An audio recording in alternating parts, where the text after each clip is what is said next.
Argentina में एक family है। उस फैमिली के 3 बच्चे हैं। उनकी माँ ने अपनी पूरी फैमिली को शुरू से कंट्रोल में रखा है और सोसाइटी में अपनी इज्जत बरकरार रखी है। पर उसके घर में उसके बेटे और बेटी के बीच जो खिचड़ी पक रही है, इस बात से वो अनजान है। हेलो दोस्तों, welcome back to Blink Explain. आज मैं आपको जिस मूवी के बारे में बताने वाला हूँ उसका नाम जेमिनीज है। तो चलिए शुरू करते हैं। मूवी की शुरुआत में हम डेनियल और लूसिया को देखते हैं, जो एक शादीशुदा कपल है। लूसिया घर में सबसे दबंग औरत है। वो समझती है कि वह घर को पूरी तरह से कंट्रोल करके रख सकती है। लूसिया जितनी दबंग है, डेनियल का स्वभाव उतना ही ज्यादा शांत है। वो ज्यादा बातें नहीं करता। लूसिया और डेनियल के 3 बच्चे हैं। बड़ा बेटा इजाक्वेल स्पेन में रहता है। छोटा बेटा जेरेमी और बेटी मेमे उनके साथ रहती है। एक दिन इजाक्वेल स्पेन से वापस आता है तो लूसिया और डेनियल उसे रिसीव करने जाते हैं। तब घर में जेरेमी और मेमे दोनों अकेले होते हैं। वो दोनों कुछ देर तक टीवी देखते हैं और थोड़ी देर बाद दोनों साथ में नहाते हैं। डेनियल और लूसिया उनके बेटे इजाक्वेल के पास जाते हैं। इजाक्वेल अकेला नहीं आया होता, उसके साथ उसकी पत्नी मोंटेसा आती है। दरअसल इजाक्वेल ने स्पेन में ही शादी कर ली थी, लेकिन डेनियल और लूसिया उसकी शादी को नहीं जा पाए। इसलिए लूसिया इजाक्वेल और मोंटेसा को फिर से अपनी आंखों के सामने शादी करने के लिए बोलती है। मेमे और जेरेमी उनका भाई आने की वजह से बहुत खुश थे।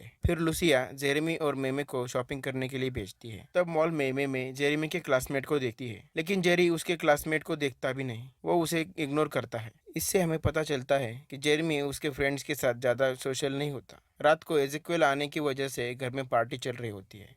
उसी पार्टी के बीच मेमे और जेरेमी बाथरूम में जाते हैं। कुछ ज्यादा ही अजीब हरकतें करते हैं। उसी वक्त लूसिया भी बाथरूम में जाती है और उनकी हरकतों को देखती है, लेकिन लूसिया उनकी हरकतों को नहीं समझ पाती। जेरेमी झूठ बोलता है कि वो दोनों बातें कर रहे थे। अगले दिन लूसिया और सारा परिवार एजेक्वेल की शादी को तैयार होते हैं। रात को एजेक्वेल, उसकी वाइफ, जेरेमी और मेमे ये सब क्लब में जाते हैं। क्लब में एजेक्वेल जेरेमी को ड्रग्स देता है और एजेक्वेल की बीबी भी ड्रग्स लेती है। फिर थोड़ी देर बाद मेमे और जेरेमी कोने में जाकर नशे में धुत इंटीमेट होते हैं। उन दोनों ने क्या किया ये इज़ेकियल को बिल्कुल नहीं पता होता। घर जाते वक्त जेरेमी नशे में होने के कारण उनका एक्सीडेंट होते होते बचता है। अगले दिन में गुस्से में घर आती है क्योंकि उसकी गाड़ी का पेट्रोल खत्म हो जाता है। उसी वजह से उनके बीच में झगड़ा होने लगता है। झगड़ा शांत करने के लिए लूसिया उन्हें एक स्टोरी सुनाती है। एक 3 लोगों का परिवार होता है, पति, पत्नी और उनकी बेटी। पति कुछ काम नहीं करता था, इसलिए पत्नी घर चलाने के लिए बाहर जॉब करती थी। फिर एक दिन उनकी बेटी अचानक से प्रेग्नेंट हो जाती है। हैरानी की बात तो ये थी कि बेटी का कोई भी बॉयफ्रेंड नहीं था। लूसिया को शक था कि पति की उनकी बेटी पर बुरी नजर थी, इसलिए लूसिया को लगता है कि उसकी बेटी फादर से ही प्रेग्नेंट हुई है। ये किस्सा सुनकर जेरेमी और मेमे एक दूसरे को देखते हैं। रात को मेमे को नींद नहीं आती तो वो जेरेमी के पास जाकर सो जाती है। वो दोनों फिर से इंटीमेट होते हैं। वही इज़ेकियल को भी नींद नहीं आ रही होती तो वो बाहर आकर देखता है तो मेमे अपने कमरे में नहीं होती और जेरेमी के कमरे से बहुत अजीब सी आवाजें आ रही होती है। इज़ेकियल उसके कमरे के पास जाता है और जब अंदर देखता है वो सब कुछ समझ जाता है। तब उसे जेरेमी पर बहुत गुस्सा आता है। इसके बाद मेमे अपने कमरे में चले जाती है। इसके बाद इज़ेकियल जेरेमी के कमरे में जाता है और उसे बहुत मारता है और अपनी पत्नी के पास आकर बहुत रोता है। वो यह बात अपनी माँ को नहीं बताता क्योंकि अगले दिन उसकी शादी है, तो ये बात बताकर वो उनको गुस्सा नहीं दिलाना चाहता। अगले दिन जेरेमी और मेमे एक दूसरे से थोड़ा दूर दूर रहते हैं। उन पर इज़ेकियल की नजर भी जाती है, पर मेमे नहीं जानती कि इज़ेकियल को सब कुछ पता है। फिर सारे मेहमान शादी के लिए आ जाते हैं। घर पे शादी का बहुत अच्छा माहौल था, लेकिन मेमे और जेरेमी दोनों अकेले अकेले होते हैं। इस तरह से इज़ेकियल की शादी हो जाती है। रात को जब मेमे बाथरूम में जाती है तब इज़ेकियल उसे बहुत अजीब नजरों से देखता है, इसलिए मेमे उसे मारती भी है। पर इज़ेकियल उसे देखकर ये दिखाना चाहता था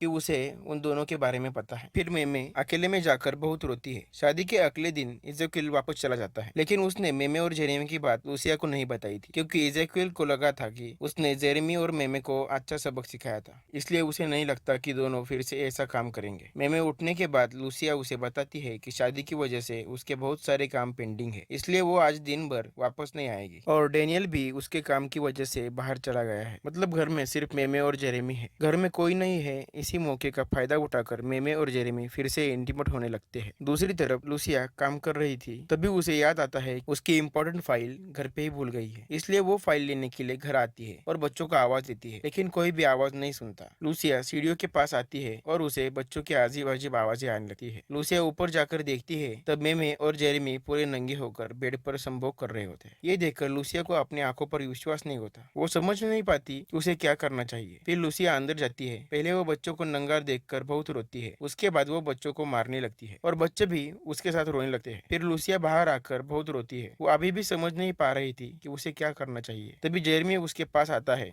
और लूसिया उसके मुंह पर कांच का गिलास मारती है। जेरेमी का चेहरा पूरा खून से भर जाता है। लूसिया ये जानबूझकर नहीं करती, ये उससे गलती से हो जाता है। फिर अगले दिन हम देखते हैं कि लूसिया की याददाश्त चली गई है। कल उसने जो भी देखा था उसकी वजह से लूसिया बहुत ही बड़े सदमे में जाती है। वह घर में किसी को भी नहीं पहचानती। लूसिया हमेशा सोचती थी कि वो पूरे घर को कंट्रोल कर सकती है, लेकिन कल उसने जो भी देखा वो उससे हैंडल नहीं हो पाता, इसलिए उसकी ऐसी हालत हो जाती है। घर में जेरेमी छोटी स्टोरी बनाता है। उसका कहना था कि जब से लूसिया काम से घर आई है वो बहुत टेंशन में थी और फिर लूसिया ने गन लेकर सुसाइड करने की कोशिश की। तब जेरेमी लूसिया को रोकने लगता है। तभी जेरेमी को एक चोट लग जाती है। घर के सभी को जेरेमी की स्टोरी पर यकीन आ जाता है और ये मूवी यहीं पर खत्म हो जाती है। वीडियो अच्छा लगा हो तो वीडियो को लाइक करें और सब्सक्राइब कीजिए। मिलते हैं अगली वीडियो में, तब तक के लिए बाय बाय और टेक केयर।